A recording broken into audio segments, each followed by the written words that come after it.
अस्सलामुअलैकुम। आज हमारा लेक्चर नंबर 8 है। हम स्ट्रक्चर क्यूरी लैंग्वेज पढ़ रहे हैं using in my SQL database management system DBMS। तो हम सबसे पहले देखते हैं कि हमने जैम स्टार्ट करना है। जैम स्टार्ट करने के लिए हम इसको सर्च करेंगे।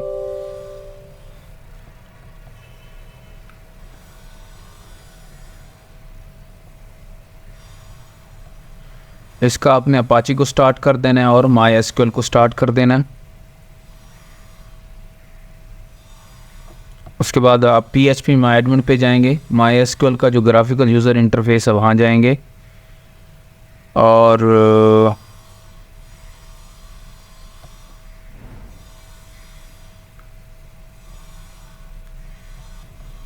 यहाँ पर आप कोई भी डेटाबेस सेलेक्ट कर लें। मेरे पास MyDB है तो हम क्यूरी पे जाएंगे।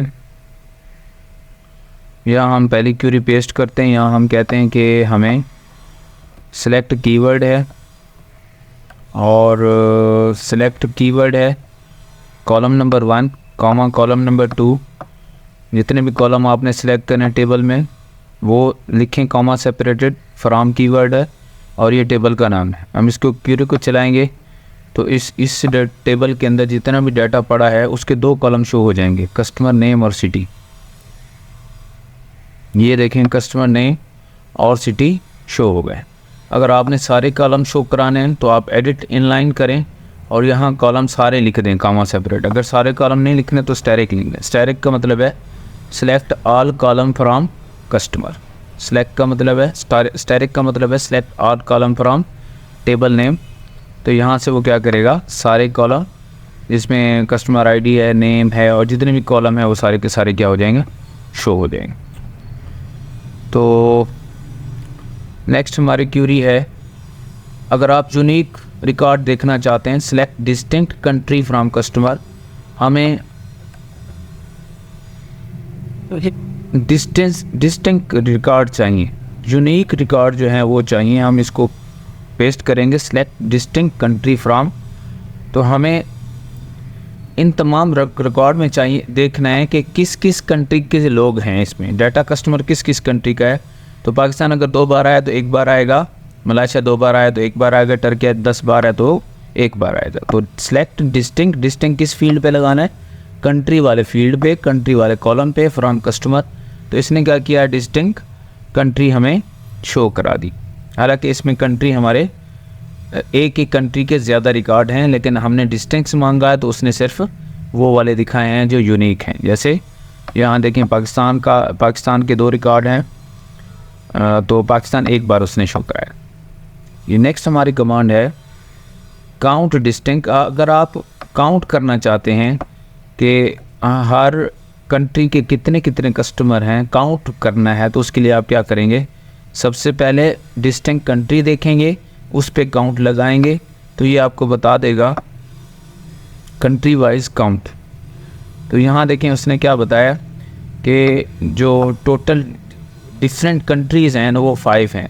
हालांकि रिकॉर्ड हमारे पास ज़्यादा हैं लेकिन टोटल जो डिस्टिंक्ट कंट्रीज़ हैं वो कितने हैं, 5 कंट्रीज़ का डाटा इधर पड़ा हुआ है।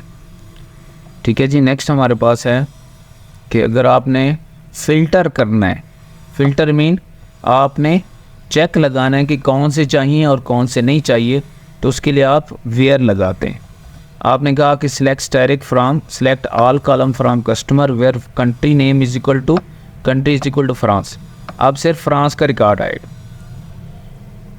फ्रांस का 1 रिकॉर्ड है, 1 रिकॉर्ड शो हो गया। अगर आप सिर्फ पाकिस्तान का चाहते हैं, पाकिस्तान के 2 रिकॉर्ड हैं, अभी देखते हैं पाकिस्तान के 2 रिकॉर्ड आ जाएंगे तो गो करेंगे तो पाकिस्तान के 2 रिकॉर्ड आ जाएंगे, पाकिस्तान के 2 रिकॉर्ड।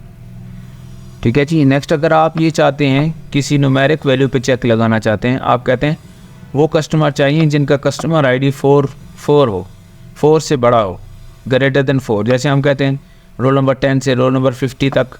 तो इस तरह का कोई चेक लगाना चाहें तो आप कहते हैं जिसका कस्टमर आईडी 4 से ग्रेटर हो, तो आप इस तरह रिलेशनल ऑपरेटर लगा सकते हैं। तो ये क्या है, कंट्री आईडी इसका क्या है, इसका कस्टमर आईडी क्या है 5 और 6, तो आप इस तरह लगा सकते हैं।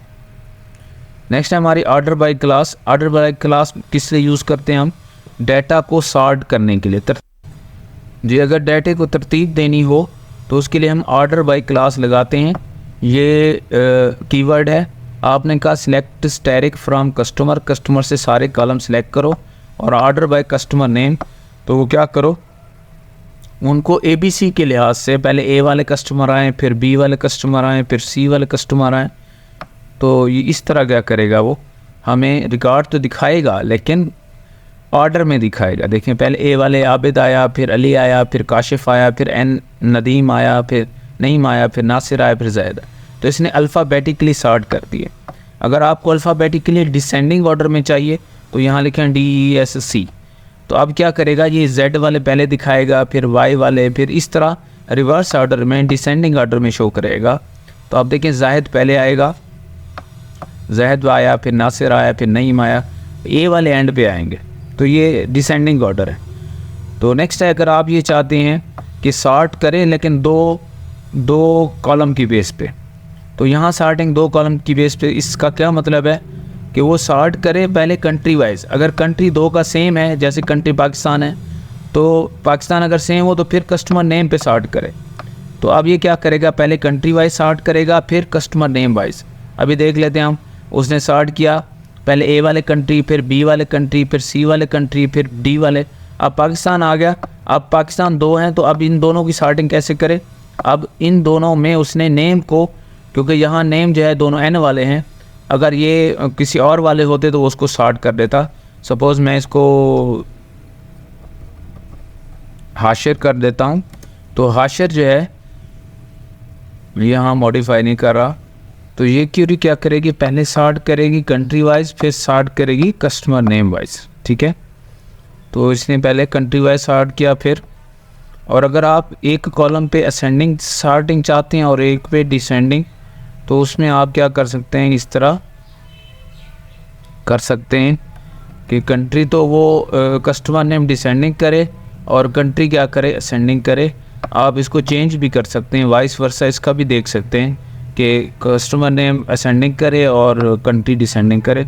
तो आप इस तरह सॉर्ट इसको कर सकते हैं। Thank you so much. हम नेक्स्ट लेक्चर में इंशाल्लाह नए टॉपिक के साथ फिर आएंगे।